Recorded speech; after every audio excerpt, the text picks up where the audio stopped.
What's up, cool guys and gals? Today we're going to learn how to make colorful halftone patterns like the one you see here in Adobe Illustrator. So opening up Illustrator, I have my file open already, but if you want to copy me, just go to File, New, and yeah, my dimensions are 1500 pixels by 1500 pixels. Change the units here. But yeah, I just actually want to make a copy of this artboard and make my halftone pattern separately and then apply it. So what I'm going to do is I'm just going to go to Document Setup, Edit Artboards, and now I can hold the Option key on my artboard and click and drag it over. And yeah, now I have a perfect copy at 1500 pixels. Actually, I don't need that, so I'm just going to delete it. Okay, and yeah, the way that I'm going to make my halftone is I'm going to get rid of my fill and my stroke, and just going to pull a red box. So just go to the rectangle tool, and yeah, click and drag. It can be any color. You can pick yellow, whatever you want. I'm just going to pick red. And yeah, Illustrator actually has a panel of halftones already made in. So what I'm going to do is I'm going to go to Swatches in your swatch panel. If you don't see it, you can go to Window, Swatches. And in this drop down here, just going to click Open Swatch Library, Patterns, Basic Graphics, and then the last one, Dots. Alright, now you'll have this new swatch panel open, and you can click through and kind of see what they look like. You see all these little squares here. That means we're zoomed out pretty far. So I want to scale the pattern up without scaling the object up. So the way that I'm going to do that is I'm going to go over here to the Scale tool. And with your object selected, double click the Scale tool. You'll see it pop up like this if you have your preview on. Make sure your preview's on, and in your options, the scale strokes and effects should be off, and also the transform objects should be off. So you just have transform patterns. And now we can scale this up so we can see the density of the halftone a bit better from here. I kind of like it here. Yeah, it'll depend. But yeah, I think that looks good for here. So I'm just going to click OK, and now we can kind of cycle through these halftones and see them a bit better since we scaled up the object. So yeah, it gets pretty dense here. Just kind of find one that you like. I think I'm going to go with this one, the 6 DPI at 50%. I like that. Okay, and now that I have my halftone, I don't really need this anymore. Now that I have my halftone, I'd like to change them red. So say I just go over and try to change it red, it just goes to the filled in object. So there isn't a really clean way to do this. So we kind of have a workaround. We're going to need to image trace this object. And if we go to Window and go to Image Trace, you'll see that we don't have any options to trace it because it's not an image. It's technically still vector art.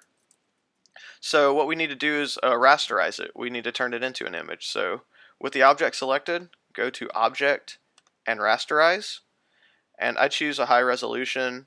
And I like to choose a white background just because it renders faster. But just click OK. And you'll see it has a white background now. So it's turned into an image. And you see these image trace options appear. So you can play with these settings a little bit. I'm just going to keep them kind of on the default settings. And yeah, maybe just mode. Yeah, these don't really matter. I'm just going to trace it. It's just circles, so it should give us a pretty clean. Yeah, perfect. Looks great. And now that I have this, I need to expand it to separate the white from the black shapes. There we are. You can see all of our vectors getting outlined now. So go to Object Ungroup to ungroup the white from the black shapes. And now we can literally just pull all the white ones away and highlighting all of them now. They'll be ungrouped. So we need to highlight all of these now and make a group out of them. Okay, now we have a halftone group that we can change the color of, and we can manipulate however we want. But say we wanted to make a gradient and have that gradient go, yeah, kind of at an angle like this with a few different colors. If we were to choose gradient here and apply it to our fill, make sure your fill is highlighted. Yeah, we choose the gradient and we see that it's not really the effect that we want. Um, each object now has the white to black gradient, white to black, and say we wanted it to go from white to black cleanly, um, without it, repeating every shape. The way that we do that is we highlight our group, we go to object, and we need to make it a compound path. So go to compound path and make. You can also hit Command 8 on your keyboard, and that's more of what we want. Yeah, we have a clean gradient now that goes from white to black between all of our halftone patterns. So, and this, yeah, this doesn't have a background at the moment. You can choose and make one if we'd like. But yeah, right now we just want to make a colorful halftone.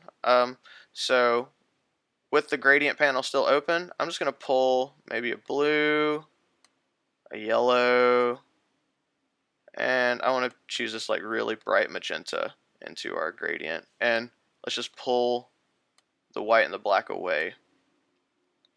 Kind of play with these. But yeah, that looks pretty cool.